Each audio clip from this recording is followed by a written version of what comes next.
hearing. And we've set in finance and Great.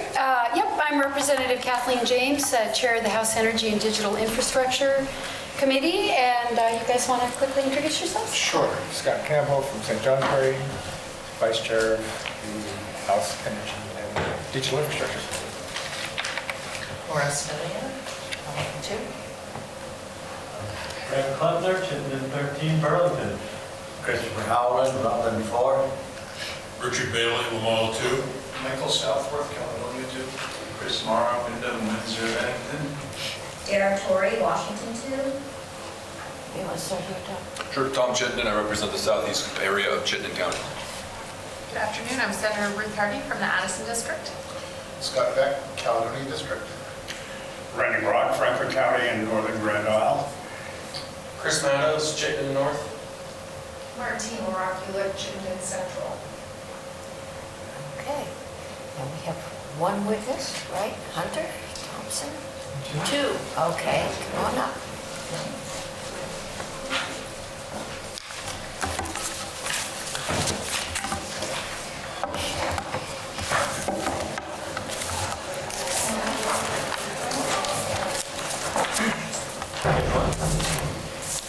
For the record, I am Hunter Thompson. I'm the Director of Telecommunications and Connectivity with the Public Service Department.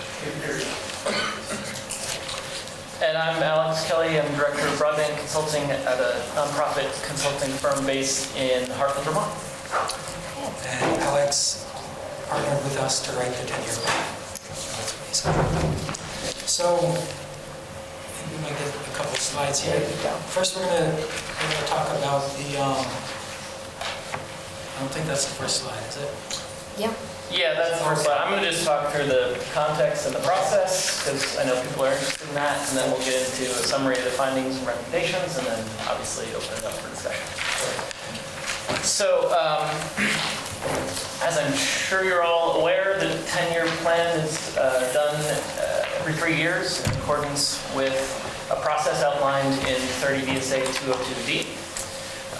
And the plan is guided by the goals in 30 VSA 202C. So goals are in 202C and the process follows 202D.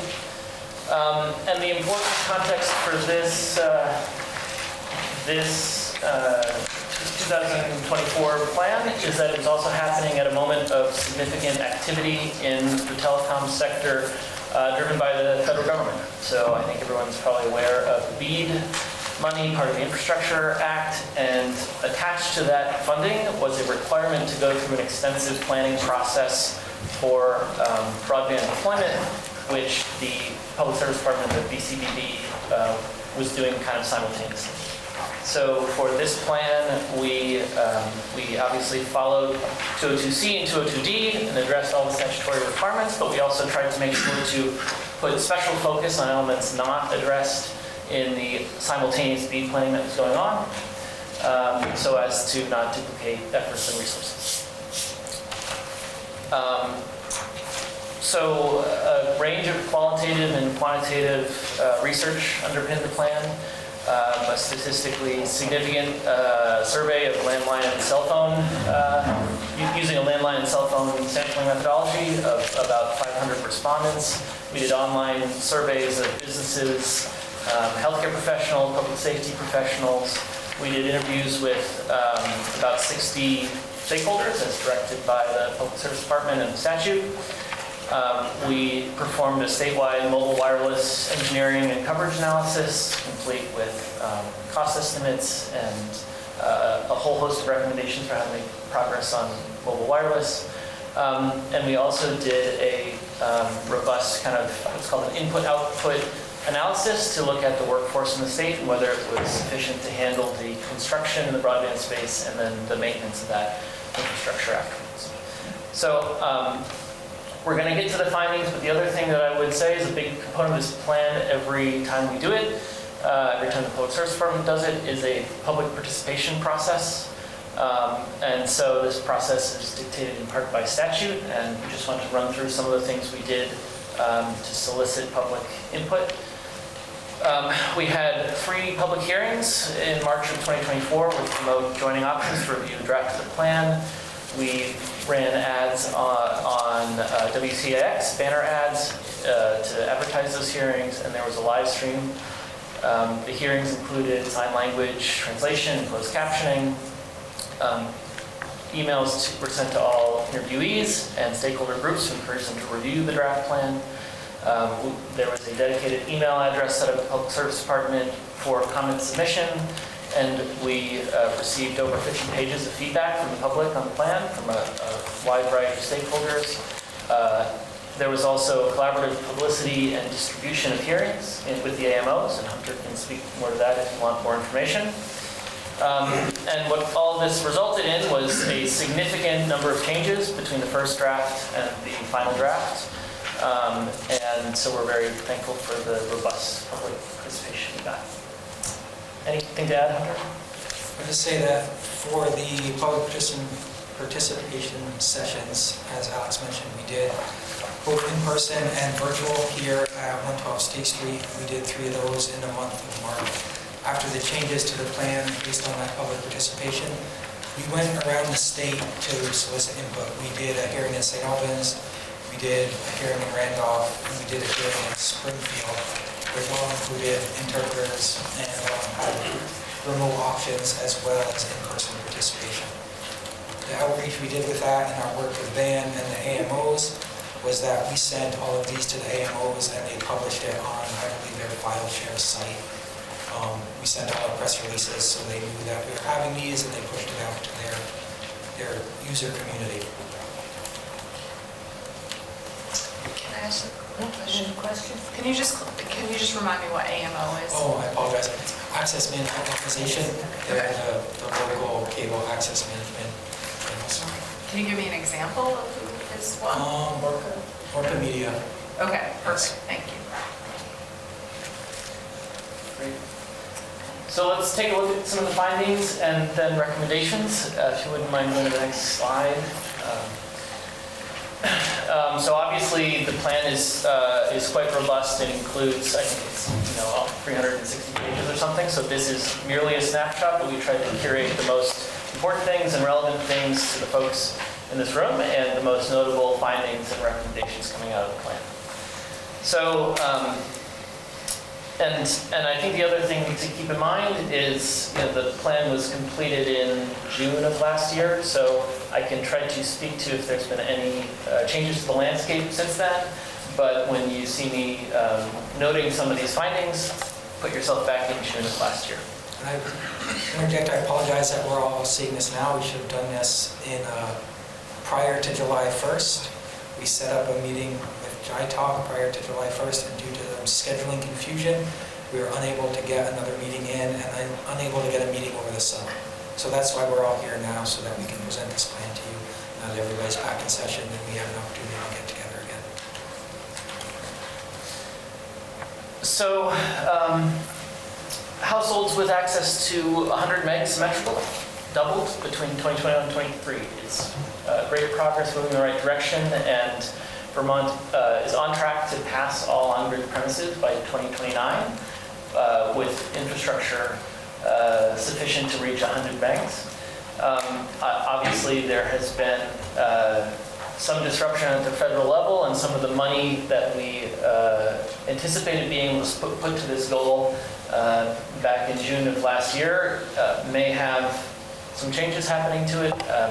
We can't really make any predictions there. Nothing has changed significantly so far, but it's something to keep aware of. But obviously, the point of this is to say that if the BEAD money stays in the form it is, we believe there's sufficient funding to pass all un- and underserved premises in the state. The state also has done a better job than I think any other state in actually mapping and documenting where the un- and underserved premises are, which gives us higher confidence that the state is truly on track, unlike many other states in the union. I mentioned doing an analysis of construction workforce, and interestingly, between 2018 and 2022, the broadband deployment workforce shrank in the state by quite a bit. We can talk about the different reasons for that, but if the state is really going to see $700 million of fiber deployments, some of which are ongoing, some of which will happen over the next 4 years, and then importantly for the maintenance of those networks afterwards, we projected in June that the state would need to grow the workforce by about 750 workers. And we provided recommendations, which you'll see later, for how the state can benchmark, how the state can benchmark whether they're doing a good job in recruiting that workforce and what the extent of that workforce needs to be. Yes, sir. And how many individuals did we lose when the workforce shrank by 12%?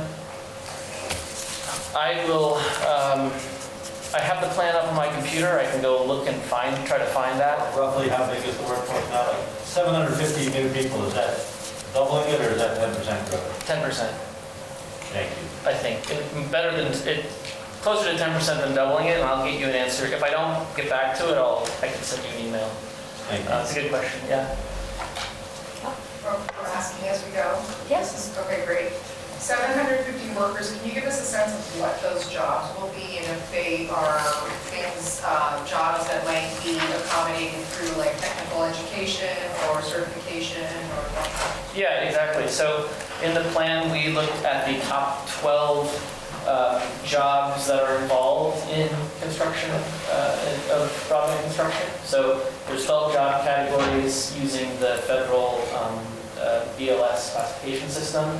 And the majority of them are absolutely jobs that could be serviced by that type of training. We also note in the plan the ongoing efforts at the BCBB and the state college system, and they're doing the right things. We just recommended a scale of that work that was needed to actually accommodate this significant number of workers.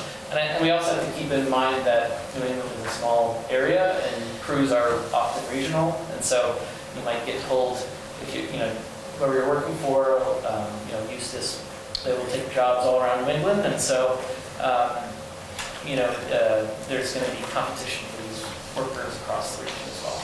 Right, the bulk of these jobs don't require a 4-year college degree. No, in fact, there's training programs, both in the state and regional, we can send people, pay for them to be trained, and sometimes it's 6 weeks, 8 weeks, 14 weeks, depending on what it is, but that's the range for a number of these roles.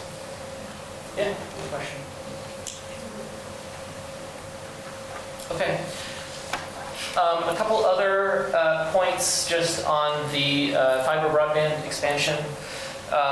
One unresolved issue that was noted by a wide range of stakeholders is the concern about what happens when we harden our electric utilities by burying them in the next 10 to 15 years, which is part of the utility hardening plan. And the thing that people flag is obviously the costs and responsibilities for people who are using utility poles, but not the utilities themselves, is unclear. So who pays for that? Who pays for that in the next 10 to 15 years when that happens? And the business plans of broadband providers expanding in the state today absolutely look that far in advance. The lifetime of fiber on the poles could be anywhere from 20 to 40 years, and so it is a material issue that impacts people who are building their business plans today. And then lastly, at the time of publication of this plan, the Agency of Transportation had stopped assessing zero-cost fees in unserved areas.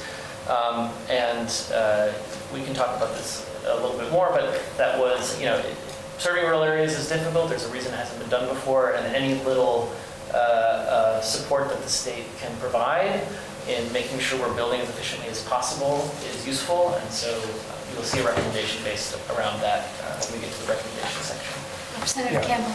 Yeah, so are you going to explain this a little bit more when we get there? It's not clear how zero-cost fees help. Sure. If they're not raising any money. Right, yeah, so you want to explain this? You don't need to explain this. We might have extra notes on this. I've written this memo a couple times, and it is, as I said earlier, the position of the department that in the broadest possible terms, not charging a fee for access to the state right away will allow more money to be reinvested back into the building out of these networks. Okay, well, but we're not assessing fees now. Correct. And this point made says AOT no longer assessing zero-cost fees. In other words, AOT might start charging. They might, so last, yes. Sort of double negative here. I got They're it. doing a study. Last year, Yeah. there was a bill, and a study is being done by AOT to assess the impact of charging a fee in the state right away. Oh, okay. Okay. And at the time, they had not been charging a fee, and then they switched back to charging a fee.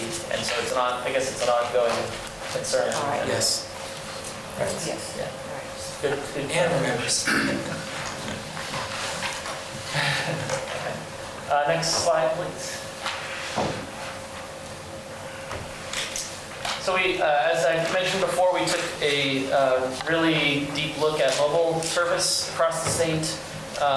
One really interesting finding from the surveys, this finding surprised me, the extent to which people were very vocal about this, but 80% of the business owners we surveyed indicated that the mobile wireless coverage is inadequate in Vermont for their business needs. And for those who are aware of mobile wireless, it's often called cell service, so we're talking about cell service here. But when you think about the types of businesses that are all across the state, a lot of them involve transportation, a lot of them involve moving things around or require reaching people, being able to have someone look up on their phone, is this place open, while they're on the ski hill, and so a lot of widespread response that lack of mobile broadband impacts businesses in the state. And then out of all residents we surveyed, a clear majority agreed that the state should use public funds to improve mobile wireless coverage. So when we looked at the actual coverage, we found that the speeds that are being provided have increased quite a bit in the past 6 years, and that's due to technology improvements. But the coverage areas themselves saw almost no expansion. So approximately 412 miles of road, we believe, do not have mobile broadband from any provider at the moment. Now, mobile broadband is difficult to deploy in the state for a number of reasons, and the path we are recommending and we took is that we showed in this plan that the state can actually make significant progress with deploying 50-foot tall or shorter towers and not the 140-foot towers that are the kind of big ones you see out there.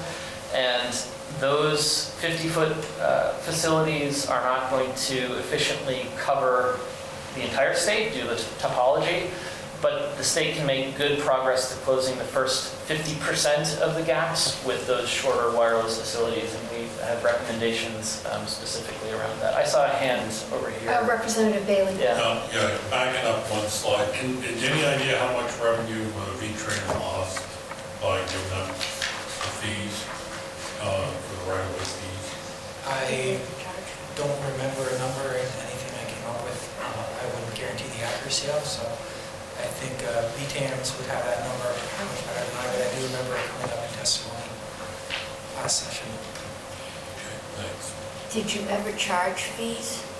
I don't believe so, no. No, my memory is that the fees were not, that they had the power to do the fees, but they had always forgiven them because the public good of getting broadband out was greater, and there was that loophole in the So law. I think there's an application fee and there's a right-of-way fee, and I think that those often get conflated. Yeah. I believe that they stopped waiving they stopped not charging the application fee, and that they once again started to charge a fee to apply to use the right-of-way, but they didn't charge a fee per foot of infrastructure in the right-of-way.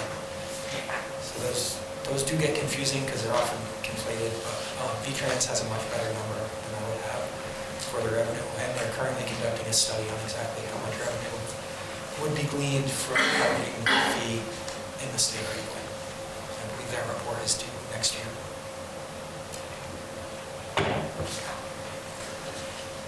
Yeah, next slide, please, thank you.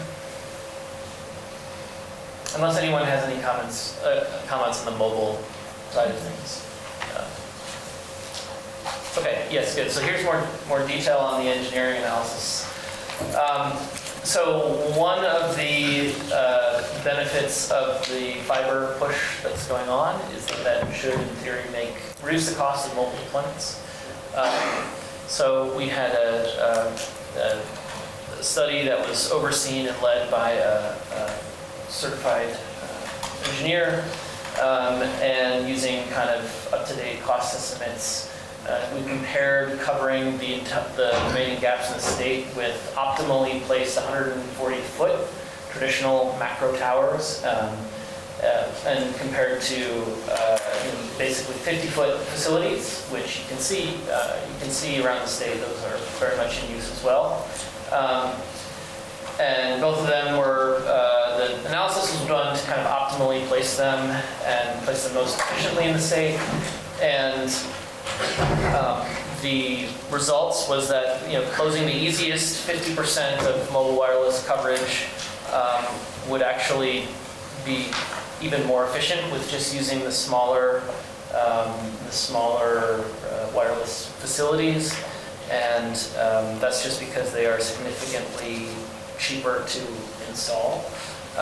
But to really cover 100% of, or achieve near ubiquitous coverage, you would need to then probably build some of the bigger towers as well. But you could make significant progress that I think people would really feel and notice with, we estimate 98 50-foot towers, 107 50-foot towers at a cost of just over $10 million. Okay. Any comments, questions? Keep going. Okay. Next slide, please. So I know there's been a lot of discussion about affordability, and certainly some things since the plan was published that have been tried in other states, but just to remind you, back in June, when this was written, the Affordable Connectivity Program, which was a federal program providing a mobile broadband subsidy, sunsetted. It was not refunded at the federal level. There were 24,000 Vermonters that were utilizing that program at a rate of $30 per month off their broadband bill. So as you can imagine, when we reached Vermonters via the survey, a significant number of them talked about affordability challenges.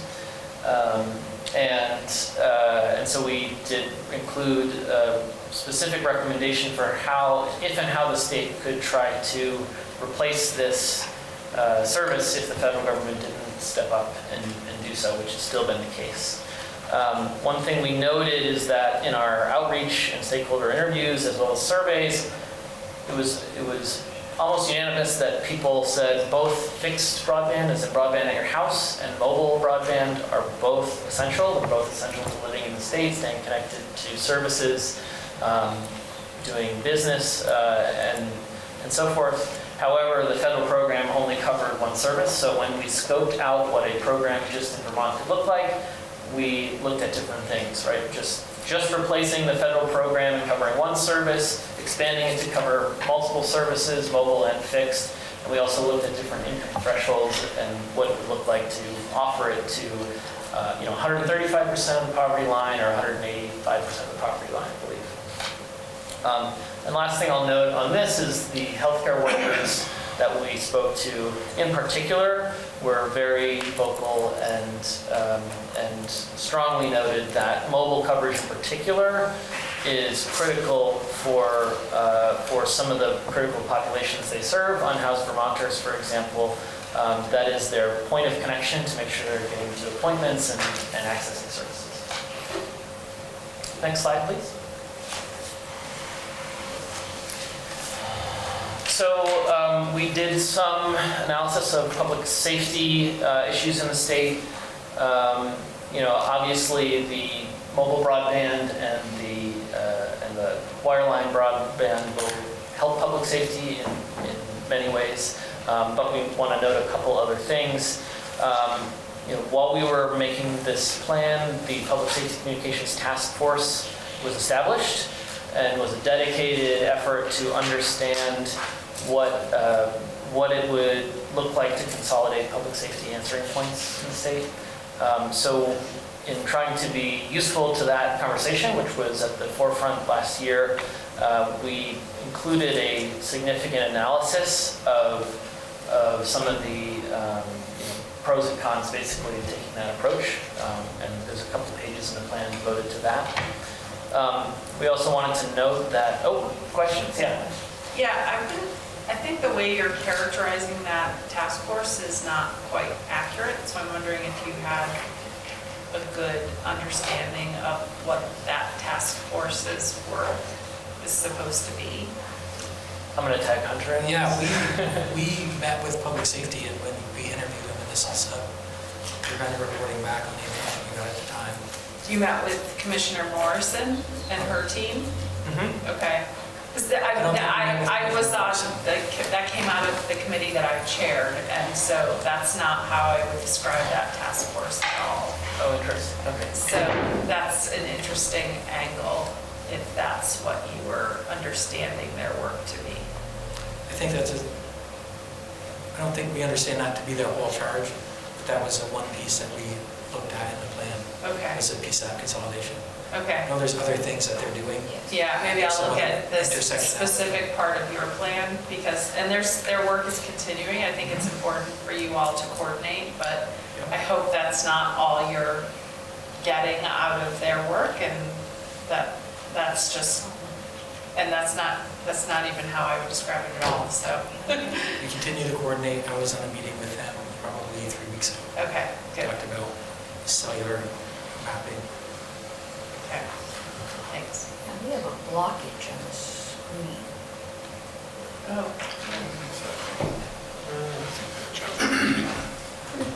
You have a window over the overlay shared screen.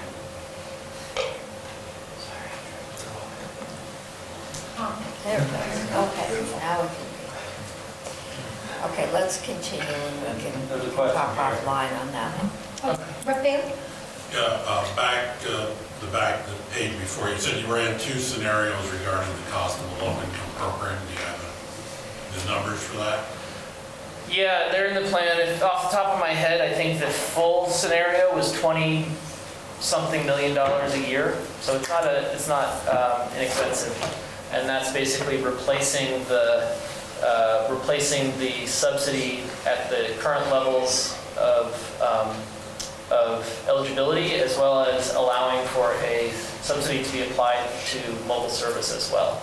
So that was the high end of eligibility, and then we looked at reducing the eligibility to 135%, which I think overlapped with some existing programs, and that was somewhere in the teens, in terms of millions of dollars. I can try to find those specifically for you as well. I can take those notes. Thank you.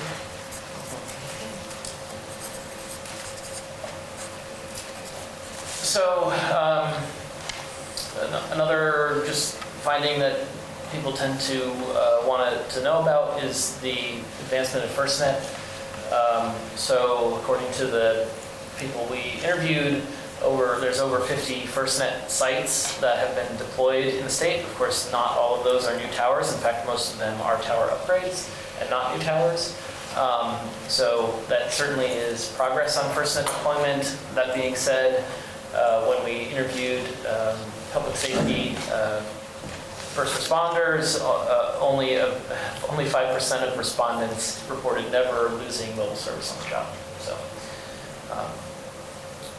and then, lastly, we looked at the statewide communication interoperability plan and spoke to stakeholders around that about where progress was happening and where it was not, and they strongly noted that they simply don't have enough funding from the various sources to implement all that. That plan will need to be readdressed, I think, by statute anyways pretty soon, because it has to be updated every so often, and so obviously closer coordination on what the plan is and how it's going to be funded is essential. Next slide, if you wouldn't mind. And then the last thing we did at the request of the JITOC committee, among others, is we did an analysis of the statutes that govern telecom in the state. You'll see some specific recommendations on that when we get to the recommendation section, but there were issues of definitions and deployment goals that were not cohesive across statutes. We want to flag that the statutorily mandated end date for the VCBB is likely to happen before all the program activities will occur. And in fact, I would say, given the delays that we're seeing out of the federal government, that is even more true now than it was in June. And we noted quite a number of places where statutory goals, some of which are 40 years old or almost 40 years old, contain overlapping and non-specific language, and it is certainly due for modernization. Okay, moving on to the recommendations.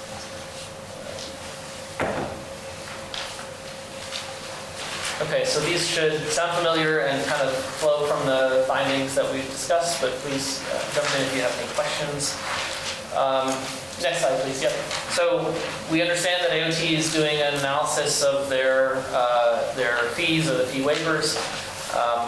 It's, in Hunter's words, it's the position of the department that the Agency of Transportation should make it as easy as possible to deploy broadband until we get to universal 100 over 100 coverage. Also in the wireline deployment bucket, as in fiber broadband deployment bucket, we appreciate the efforts that are being made at the state college level in collaboration with the VCB and others to train people to meet the workforce needs. And as I mentioned, we are recommending that they just be very careful to scale that to the sufficient level so that we don't have workforce shortages that are delaying deployment and causing increased costs. And then lastly, given the sensitivity to the business plans of the ISPs that are deploying right now, to the issue of burying utilities in 10 to 15 years, we do think that there needs to be a pretty robust study that pulls in utility owners, public service department, and ISPs to kind of figure this out and to look at the risks and the exposure to business plans that actions taken to bury utilities will have. Yes? The chair calls on people. Oh, sorry. The whole issue of burying lines, I know that Green Mountain Power has a plan to do it. Is it possible to do it in coordination so it's less costly? And is that kind of work happening? So I think that's one of the suggestions in the plan. It's hard to kind of consolidate a 300-page plan into a couple talking points that we can fit in. But in that section of the plan, we recommend that Green Mountain Power work in conjunction with the providers so that as they're burying conduit, extra conduit is installed, and that it is for use to bury the fiber to try to harden the network infrastructure. Seems like it would be a lost opportunity. Absolutely. If they go through the state and bury all this stuff in their area, and then you have to follow and bury all the other stuff. Yeah. We looked at the giant machine that Green Mountain Power actually managed to get to do this work, and it looks like a rolling apartment basically, and the number of conduits it can bury at once and the various sizes that it can use, and it's very impressive. And that's definitely one of their recommendations, is that the power companies work with the telecom providers to do the hardening at once to save money and to make it so that we're not left, so that telecom isn't left on the poles, as we said earlier, and the electric is underground, because then it leads to, well, who's going to do the tree maintenance? The electric company no longer needs to trim trees because they now have their power buried, so now is it on the telecom to do the tree trimming and to do the maintenance. Right, and during a storm you might have electric, but you wouldn't have phone or cable or internet or whatever. Right, but coming up with a plan for who pays for all the burial will be important, because I don't think there's alignment around that right now. That's a shock.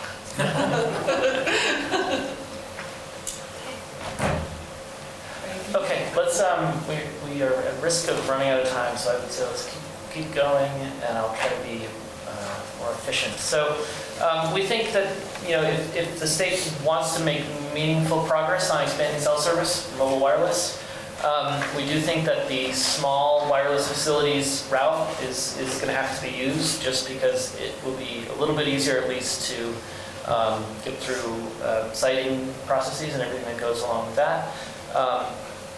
We think the right approach is to pilot what we're calling a small facilities grant, mobile wireless grant program, to test this approach and understand the efficiency with which the state can encourage mobile wireless deployments while preserving the landscape aesthetic by using, again, 50-foot towers or less.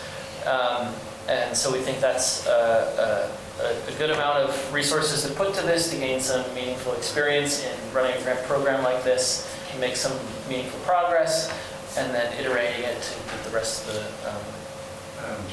the deployments done. Yeah. Representative Morrow, thanks. Is that money in the governor's budget? It is not. It was requested, I think. Okay. And then the other recommendation related to this is we made a number of recommendations to the state's data collection practices on mobile broadband to strengthen our understanding of where new deployments need to be in order to optimize them and obviously be as efficient as possible. We recommend that the Public Service Department repeat the mobile broadband drive test that was done in 2022. We provided some input into ways to strengthen it, and we also are recommending that there's some type of crowdsource practice that could be enabled to get the roads that aren't able to be tested via the state. And to also improve the state's data collection abilities, we are recommending that the state request that 48A permit recipients notify the Public Service Department when the tower they've permitted is actually built. Right now, they don't have to know, the state knows when they receive a permit, but not when that work is done. So for reference, since last June, we've started the 2024 drive test. We've driven 6,000 miles so far. We're working on getting that mapped and getting a comparison between the 2022 results and the 2024 results online. And we've completed a map of all of the towers that we know of through the 248A process currently. And as mentioned, it is cumbersome to go and actually go on Google Earth or even have to do a drive-by to see if the tower is actually there to figure out if what was applied for was built. So it would be a great benefit to get some sort of feedback. Representative Sibilia. I heard you say the towers that we know of. Yeah, so I say because 248A is only one mechanism that you can apply to get a cell tower put up. You can also use, I believe, Act 250. I'm sorry? Act 250. So 248A, I believe, was created so that Act 250 did not need to be gone through, and I offered a centralized location to get a cell tower approved. So we have purview of the towers through to 248A process. I will say I have found one from about 20 years ago that I was asked about and I couldn't find the permit for, and I got hold of the provider and they said we went through Act 250. So, okay. Fair enough. Is it possible to find out if there are additional Act 250 permitted towers? No, it's not impossible. As soon as I would.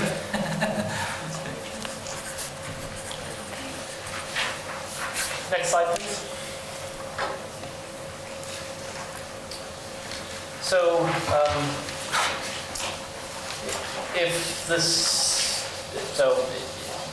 to really robustly ensure affordability for Vermont residents with financial need for both wireline and wireless service, we came up with a series of recommendations and benchmarks for doing that. Here is just one example, although as mentioned, there's a chart with different flavors of this depending on the ability to allocate funds. But we believe that the definition of affordable, so what would affordable mean, should be considered 2% of monthly income for both fixed and mobile broadband together. As in, your cell phone bill and your broadband bill should not exceed 2% of your monthly income. Using that threshold, the state would need to provide a subsidy of $67 a month to low-income Vermonters for those two types of subscriptions together in order to ensure that low-income residents could have affordable coverage. Of course, there are different ways to do this depending on the resources the state has available. But we also feel very strongly, or we made a strong recommendation that, particularly due to the challenges that unhoused Vermonters have in accessing services and healthcare, that there could be a separate program that provided fully subsidized mobile devices and mobile subscriptions to unhoused Vermonters to ensure continuous access to care and services. Representative Moore. I'm just curious, given that there's some plans out there in the private sector, for instance, Xfinity has a $14.95 plan right now, all inclusive, 75 megabits a second. There might be a bill out there to expand this kind of thing.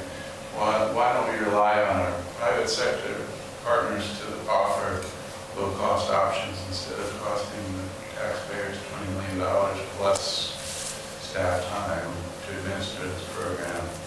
So this was written back in June prior to any bills which have been introduced to this section, just for reference. What we were looking at was a replacement for the ACP program, the Affordable Connectivity Program, and that's kind of what we based our numbers on, and we based the service level on the standard service tier as opposed to the lower service tier that are offered by the income-sensitive programs. That's 100. Right, yeah. And I think, any ISP that's big enough to be able to afford to offer service at that discount it's great. It only helps the affordability conversation. I think what we found in surveys is that there were a significant number of people who theoretically qualified for a service like that, but couldn't sign up or were denied coverage due to back debts or any number of other challenges. So I agree, and this is me speaking, not the department. I think private industry has to be a part of it, and we should figure out how to leverage what they're offering as best as possible. I also know that in the New York bill, for example, they've exempted providers with under 20,000 subscribers from the low-cost provisions, and I also think that is important, and the bill couldn't have worked without that. The way that utility business models work, the smaller scale really matters, and so not having that scale means the impact is much greater for these types of programs. So, okay, let's move on. Okay. Without getting too much into it, given especially the senator's notes about what the task force is doing, right? We provided the analysis of what PSAP consolidation in Vermont could look like and the pros and cons of that to inform the dialogue and discussion around that. So please make use of that and let us know if there are any questions. And then the two other primary recommendations on emergency communications are to do that coordination through the renewal of the SCIP plan to make sure that when federal grants are unavailable, there's sufficient funding to actually execute on the goals of that plan. And then lastly, the state has an opportunity through the grant making it's doing in other areas of telecom to ensure that resiliency measures are built into new deployments. There's significant detail in the plan about what that actually means, and we're certainly hoping that the grant processes incorporate as much of that as they can. I think that one's important to reiterate, especially after the past 2 years, where we've had the 100-year flood twice back to back, that any new telecom deployments really should be looking at making sure that they meet resiliency standards, especially in light of climate change and the fact that it's not going to get better. We're not going to go back to how the climate was 10 years ago in the state of Vermont, where if we get a flood, it's something uncommon. And this is a trend. I remember talking with a climate scientist from UVM who said that the expectation is that we're going to get roughly the same amount of rainfall in a much shorter amount of time. So we're going to go through periods of drought followed by periods of intense storm, and it's going to erode the topsoil, and we're going to have to start dealing with that. So really focusing on the fact that anything that's coming out or being installed now needs to address the climate as it's going to be in 50 years as opposed to the climate as it was 50 years ago was of the utmost importance. That's just my stump speech and part of my rant. Next slide, please. And I think this is the last recommendation slide, so we can pull the deck down after this. But we also went through and detailed, whoever is going to take on modernizing the telecom statutes. We put in notes on where we think attention needs to be paid to make it aligned with current state strategies. So, there are various statutory goals and processes outlined in 202C and D that are not in alignment with Act 71 as well as it could be. We do believe that the VCBB's sunset date needs to be extended to allow them to provide adequate oversight of the V deployments, not only during the process of building, but also after that, where there's compliance and reporting that needs to be done. And then we put a lot of into looking at how statutory goals can be modernized. There's, as we mentioned, 10 statutory goals regarding telecom. There's a whole host of them that kind of overlap in slightly nebulous ways, and should be looked at and with fresh set of eyes, understanding the landscape today. I sent a 3-page list to my boss to look at in terms of statute and things that I think should be modified and changed or just noted, and especially the overlap between Act 71 and what we currently have in statute. I think statute still requires that the department be the go-to for broadband planning, for like wired broadband planning, and we continually say we think Act 71 made it pretty clear that the Vermont Community Broadband Board is who is gone to for wired fiber to the premises planning. So there's stuff like that. I'm unsure where that is, but I did get that together just so you know, and send it up the chain. We'll see what happens with it. And that's it? I think that's our slide deck. Okay. I apologize. We got one question.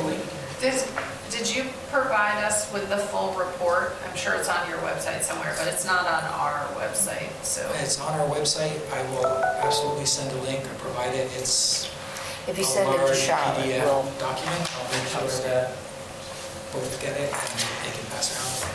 I apologize. I didn't even think of that. We put it out there in June. Okay. Thank you.